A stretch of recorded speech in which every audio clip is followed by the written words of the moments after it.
Olá, meus queridos alunos do MBA em Gestão Estratégica de Negócios do Unify. Vamos dar sequência aos nossos assuntos sobre liderança. Hoje nós vamos conhecer um pouquinho alguns estilos, alguns tipos de líderes e suas formas de ação. Aí nós poderemos também entender por que as pessoas seguem esse líder, como seguem, por admiração, por necessidade, pela estrutura, pelas necessidades da organização, pela estrutura hierárquica, pelo nível de comando, pelas formas de comando, ou seguem por medo, por pressão? Aí não seguem, não é? Então vamos estudar alguns tipos de líderes e as formas de seleção de líderes. Então vamos começar aqui um tipo muito conhecido, que acontece nas empresas, aquele que dá murro na mesa, a gente já percebe aqui, não é? É a estrutura autocrática. Isso ainda é muito comum em exército, algumas empresas, alguns chefes, líderes antigos, não é? Que têm como tradição mandar, ordenar, demitir, forçar a barra, como a gente fala, não é? É uma estrutura ele se denomina realmente o líder, ele sabe tudo, ele comanda e poucos ouvem e falam mais, não é? Então, no ambiente autocrático, o líder atua como dirigente e toma as decisões do grupo, sempre de forma arbitrária, na maioria das vezes pelo menos. Então, olha que interessante. Ele determina os programas do grupo, como o grupo deve trabalhar, a sequência das atividades, até o padrão de inter-relações do grupo. Ele determina nível de amizade, pode conversar, se não pode. É muito difícil trabalhar em um ambiente com liderança autocrática. Ele dita prêmios e castigos. Normalmente, ele impõe mais castigos do que prêmio. E normalmente, ele também diz: eu acertei, vocês erraram. Percebam isso. Às vezes, eu vou mostrar mais para frente, no final desta videoaula, é necessário agir com autocracia, mas uma autocracia pensada, inteligente, com firmeza e não com dureza. Percebem?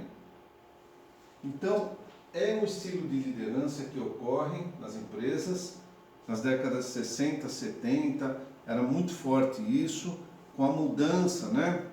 A Escola de Relações Humanas mudou um pouquinho isso, mas ainda nós encontramos pais de família assim, padres assim, militares assim, não é? Responsáveis, gestores públicos assim, que o poder veio à sua mão e ele se torna um autocrata.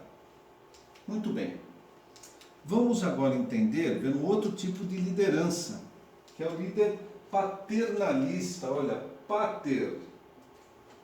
pai, não é? É um tipo de liderança que é comum em governos, empresas, religiões. Em todos os tipos de instituições, tem vários estilos de liderança, não é? Mas o paternalista é aquele paternal, que ele tem um estilo paternal, um estilo pai, que as pessoas gostam dele como se fosse o próprio pai. É um estilo que a gente encontra.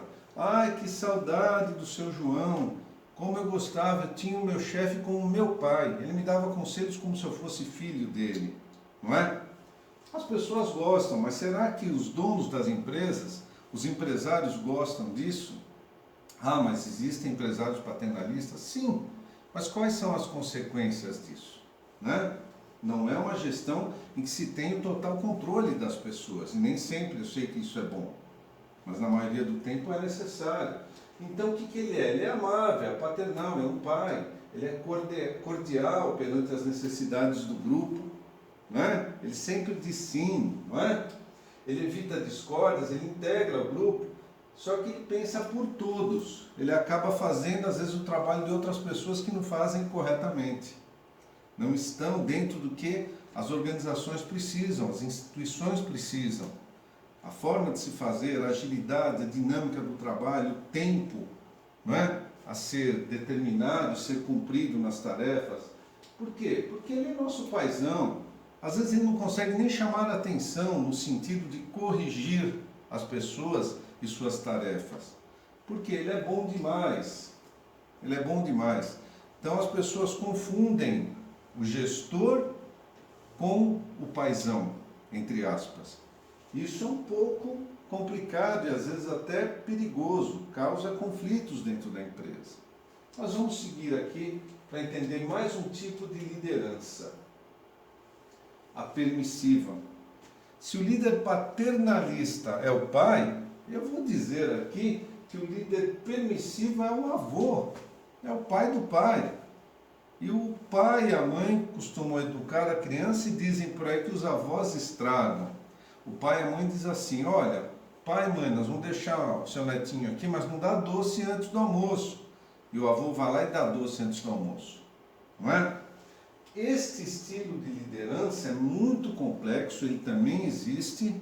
Normalmente o líder paternalista, quando ele vai envelhecendo, continua no cargo de gestor, no cargo de liderança, ele se torna assim um líder permissivo. O líder permissivo deixa que o grupo tenha uma completa liberdade para atuar. Nem sempre isso é bom, sem exercer qualquer tipo de liderança. Então, é o grupo, a equipe trabalhando por si só. Sabe-se que tem o gestor, que tem o líder, porque ele está lá. A empresa o colocou lá, ele conquistou isso. Não é? Mas o grupo tem total liberdade para agir e decidir, e às vezes informa, às vezes nem informa o gestor. Não é? Se ele tira férias, ninguém percebe, as coisas transcorrem. Isso é bom? Às vezes sim, na maioria das vezes não. Não é? Porque ninguém assume responsabilidade em conflitos, em erros, em problemas, não é?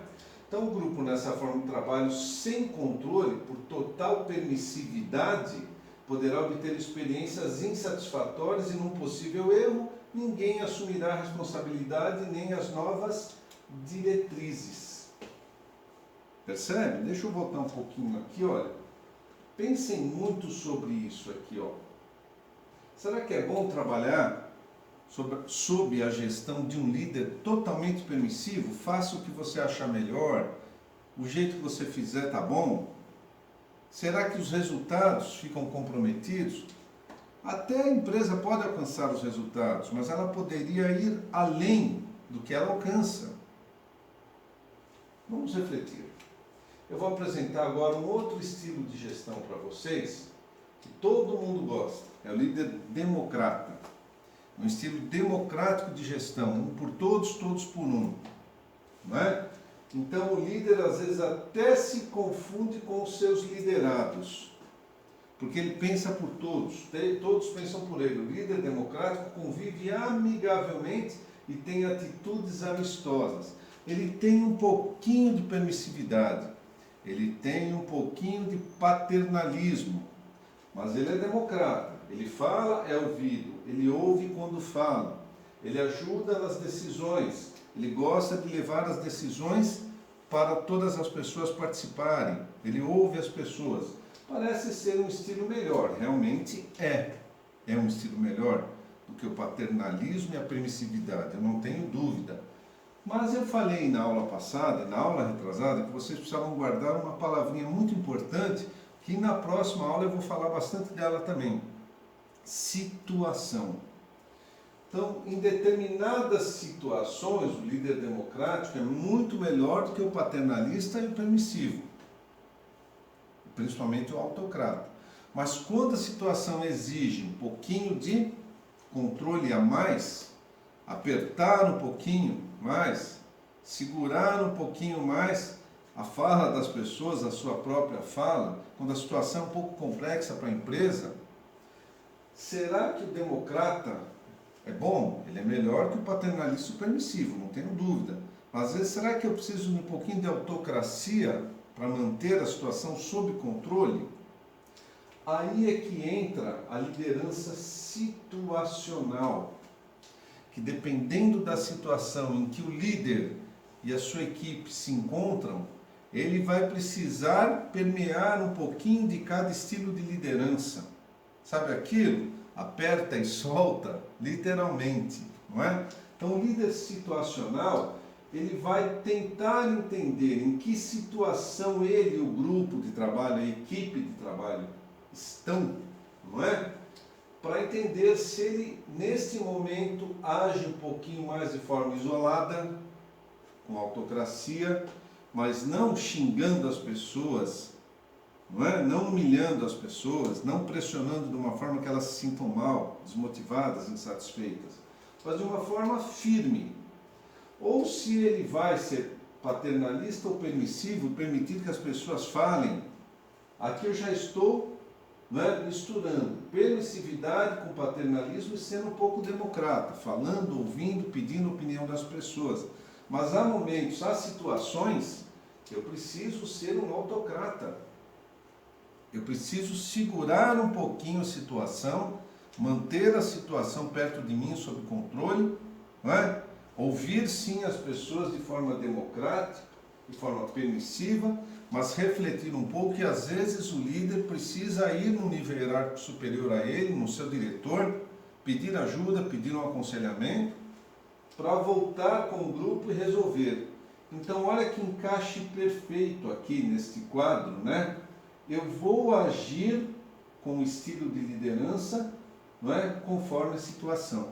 Esse é o líder situacional, ou seja, ele se situa com a sua equipe na situação do momento, no que exige a situação, e vai falar, gente, agora eu vou puxar o controle para mim. Eu vou ouvi-los, eu quero a opinião de vocês, mas rapidamente a gente precisa decidir sobre essa situação. Então ele precisa ver quanto tempo tem, qual tipo de conflito, de problema em que ele e a equipe estão inseridos, a empresa está inserida, para ele manter o controle da situação, planejar, organizar, pensar nas ações que serão necessárias para resolver conflitos e problemas e colocar a empresa num segmento dela normalmente, ou seja, colocar a empresa nos trilhos, tornar sempre a empresa competitiva, mostrar que a empresa tem competitividade porque tem equipe, tem pessoas bem formadas e bem informadas. Então o líder situacional, ele age de acordo com a situação, mas não como aquele líder que eu falei que só ele tem o comando, que pressiona, não é? Ele sabe usar os estilos, o líder situacional, os estilos de liderança, conforme as necessidades dentro da situação em que ele e o grupo se encontram. Então isso é muito importante. Tem outros estilos que nós vamos estudar, mas normalmente o líder situacional, ele está para vários tipos de situações e a composição dele como líder é dentro dos estilos de liderança existentes. E ele vai, eu vou testar vocês logo mais, ele sabe percentualmente, quantitativamente, que estilos de liderança ele tem. Às vezes, na composição dele, daquele líder especificamente situacional, ele é 60% democrático a maioria do tempo que ele está dentro da empresa ou fora da empresa. Então, a composição ele pode ser 60% aqui, 10% aqui, já temos 70%. Ele pode ser aqui 20%, 90% e ele pode ser 10% paternalista. Então ele está bem equilibrado, embora a democracia é a maior parte dele, o que é muito bom. Quando o contrário ocorre, se o tempo integral ele é autocrata, 60%, 70%, 80% do tempo de trabalho, ele tem esta configuração, raramente permite as pessoas falarem ou agirem ou darem ideias, ele é pouco democrata. Isso não é bom para a equipe, para a empresa e para ele mesmo, porque ele vive o tempo inteiro, usando aquele jargão popular, dando murro em ponta de faca. Percebem? Isso é muito insatisfatório para a equipe e para ele também. Ok? Muito bem. Existem algumas formas de seleção de líderes.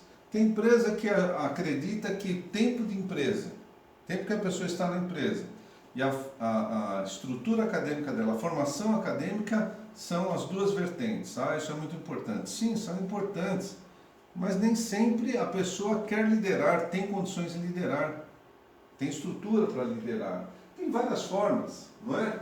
Formar líderes, demitir incompetentes, tem empresa que faz isso, ela percebe quem será um bom líder, e aqueles que não servem, que só causam problema, demite mesmo e chama de incompetente, né? Eu não gosto muito dessa palavra, mas acontece. Selecionar executivos dentre os profissionais de outras empresas com auxílio de consultores, caçadores de talentos. Então vão lá, contratam uma empresa, os headhunters, vai buscar líderes bons no mercado, traga para a minha empresa. É outra forma. Seleção de líderes potenciais, pessoas que têm potencial de liderança, eu percebo isso na minha empresa.